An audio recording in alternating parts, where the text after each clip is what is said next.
Meus caros, estamos chegando, vocês sabem, eu já andei falando aí em vídeos que parece que estamos chegando na reta final. Então, eu resolvi fazer um compilado. Eu já havia abordado esses assuntos, mas em vídeos assim que ficaram superficiais. Agora eu tentei assim lembrar ao máximo de tudo o que eu sabia e coloquei aqui nesse compilado, que é para ficar para a posteridade. É lógico que eu vou ter que ler.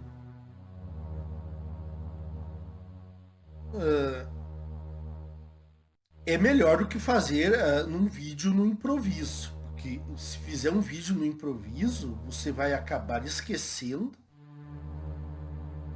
do que quer dizer e o vídeo vai ficar do tamanho de 1 hora, mais ou menos.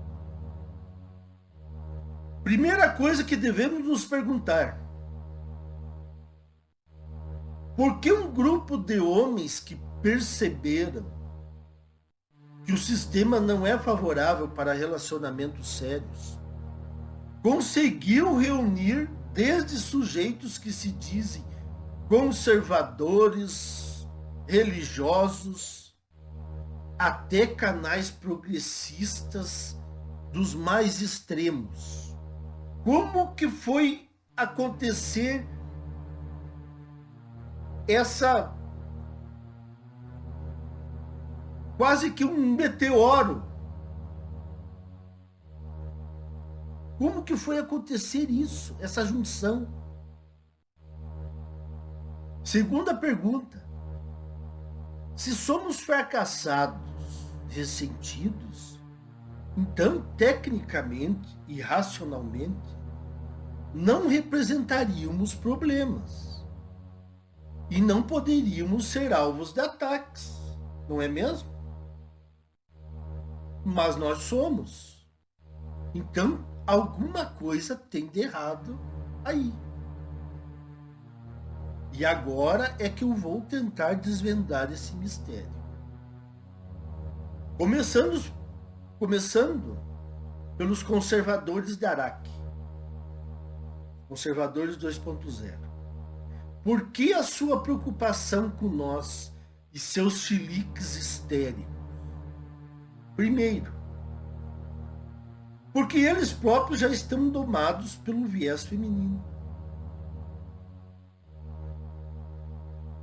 Eles próprios, em suas famílias, não seguem aquilo que seus pais mais antigos, seus avós, seguiam. Porque o vírus pós-moderno já os contaminou. Por isso que é um neoconservadorismo. Não é um conservadorismo raiz. É um conservadorismo que tenta se adaptar para sobreviver. Então nós vemos eles dizendo que entregam o dinheiro na mão da esposa, permitindo que suas companheiras tomem atitudes que o conservador raiz jamais permitiria, e muitas outras atitudes. É o conservadorismo século XXI, adaptado. Segundo, eles têm uma briga política contra a esquerda ou o progressismo. Na mente atrasada deles ainda há esperança de que tudo se reverta e então viveremos como nos panfletos das testemunhas de Jeová. Nessa briga, eles não podem dizer que a vaca foi para o brejo na área dos relacionamentos. Porque então, eles estariam admitindo para a esquerda que eles perderam a briga. Eles não podem fazer isso. É uma questão de ego. Só que, logicamente, não é só isso. Em se tratando de homens em altos cargos, falar que está aprovando uma lei para proteger as mulheres de bem, honestas, é completamente compreensível. Quem se oporia a proteger as mulheres, não é mesmo? Ninguém. Mas aí é que está o engodo, que eles não percebem. Isso ajuda também eles a se manter no poder. Apesar que eu acho meio complicado isso, porque tivemos aí um exemplo recente de um caminhão de privilégios aprovados para as mulheres e que não foi garantia de reeleição. Aí eu lembro sempre do Rodrigo Constantino, quando ele foi demitido lá daquele programa, porque ele falou algo lá sobre a filha dele, não me lembro bem o que é. E aí malharam ele e tal. Aí ele disse em um vídeo posterior que o que estraga tudo é uma pequena parcela de feministas barulhentas e militantes, porque o resto da mulherada é de boa. Eu não sei se isso é inocência ou se é um subterfúgio para ganhar apoio das nossas novas mulheres conservadoras que surgiram bastante, mas que na primeira oportunidade aí na sala do fórum rapam os seus ex. Não abdicam de nada.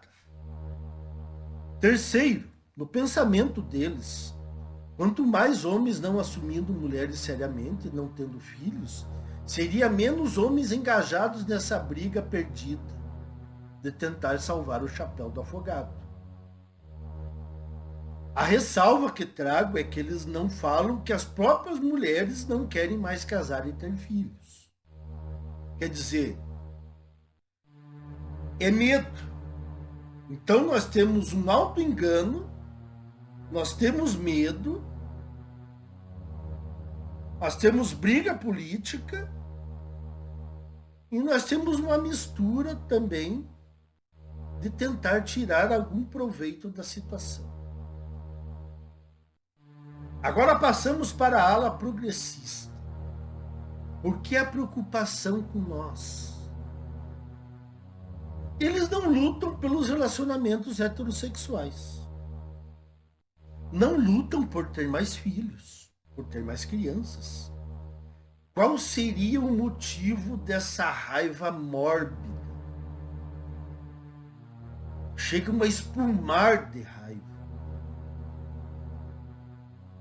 Lembrando que muitos desse pessoal progressista que nos ataca são belos canceladores e projetos de ditadores.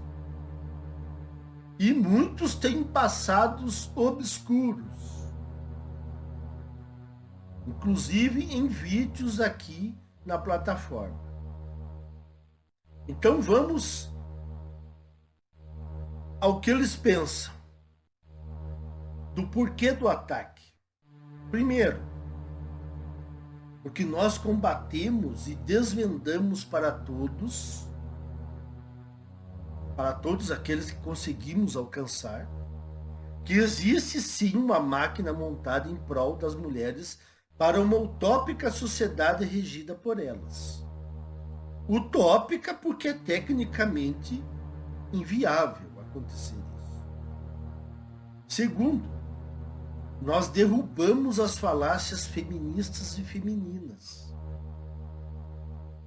Por que femininas e feministas? Porque nós temos as feministas militantes e as modernetes, que que são mulheres que não se dizem feministas, mas não abdicam de nenhum privilégio. Elas querem o melhor dos dois mundos, homens provedores e liberdade de solteira. Então elas ficam ali meio que na moita.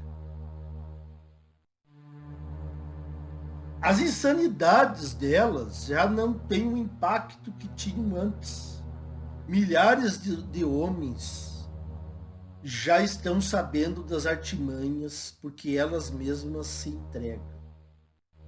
Basta ver a quantia de homens comentando em portais de notícias. Coisa que em 2018 não acontecia. Vejam o caso de advogadas feministas ensinando a dar golpes nos maridos. Quer dizer, a prepotência de empoderamento turvou tanto o cérebro delas que elas não tomam nem mais o cuidado em disfarçar.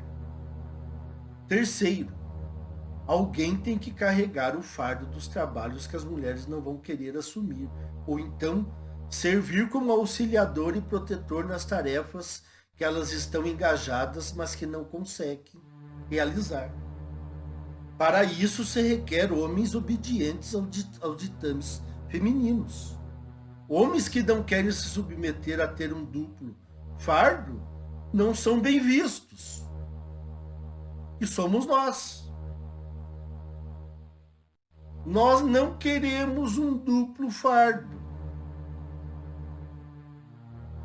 Já que são tão poderosos e fazem tudo que um homem faz de salto alto, então por que nós vamos assumir um duplo fardo?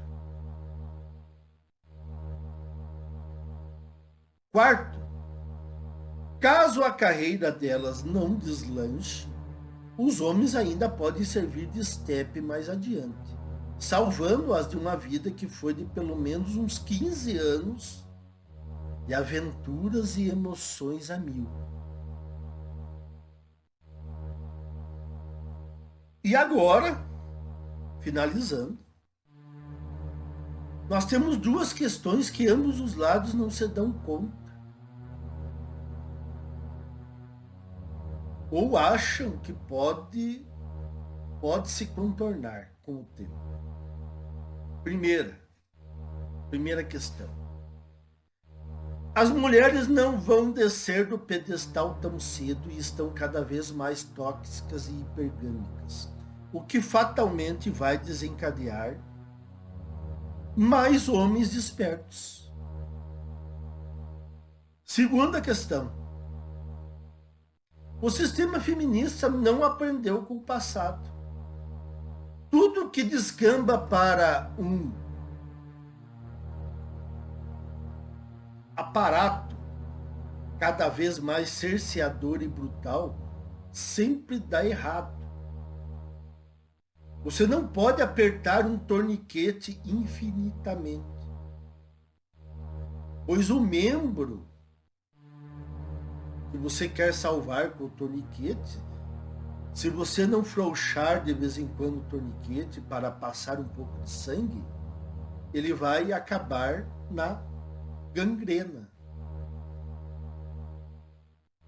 Se cada vez mais o aparato aprovar leis contra os homens, com o apoio dos conservas de Araque, no final será ruína.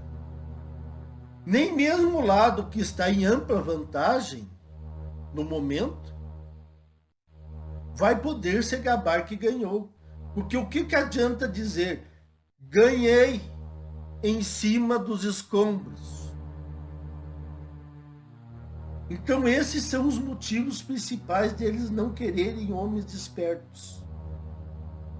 É claro que nós temos aí no meio dessa massa os isentões, os brincalhões, os incultos, aqueles que não estão nem aí. O que vai surgir futuramente? Eu penso que seres andrógenos, sem sexo definido, gerados de modo artificial, pouquíssima população, um mundo bem como retratado naqueles filmes de ficção científica dos anos 80, aquele negócio dark, bem distópico. É lógico, senhores, que em algumas sociedades isso acontecerá antes, em outras acontecerá depois. Há lugares, por exemplo, como a África subsaariana, que ainda há um grande número de nascimentos de crianças. Mas, em compensação, há lugares que já estão em processo de extinção. Há países. E é claro que a tecnologia vai vir para sanar esses problemas. Então, será uma sociedade bem maluca. Uma pena que nós não estaremos, eu pelo menos não estarei aqui para ver isso. Agora, eu só não entendo as empresas lacradoras. Até entendo o caso dos superbilionários. Porque quando você chega a um patamar de ser um super bilionário, você já não se importa com dinheiro. Você já começa a pensar em utopias, em mudar o mundo. Você tem tanto dinheiro que 1 bilhão, 5 bilhões a menos ou a mais não faz diferença. Agora, as empresas que não são de bilionários e que estão lacrando, eu não consigo entender uma coisa. Eles vão vender seus produtos para quem no futuro?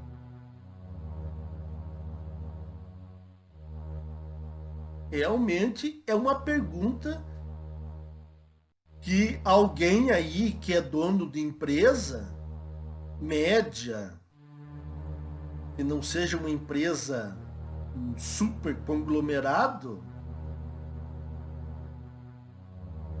precisa responder. Vocês vão vender para quem seus produtos? Realmente não dá para entender isso. Então, pessoal, era esse o vídeo do compilado que eu fiz do porquê de tantos ataques de ambos os lados. Percebam que eles não têm a mesma motivação. As motivações são diferentes. Então, quando eles vêm com esse negócio de ressentido e recalcado, na verdade, eles estão mentindo na cara dura. Eles estão preocupadíssimos. Estão tremendo a perninha. Porque sabem que isso é imparável. Não pode mais ser detido. Até mais, pessoal.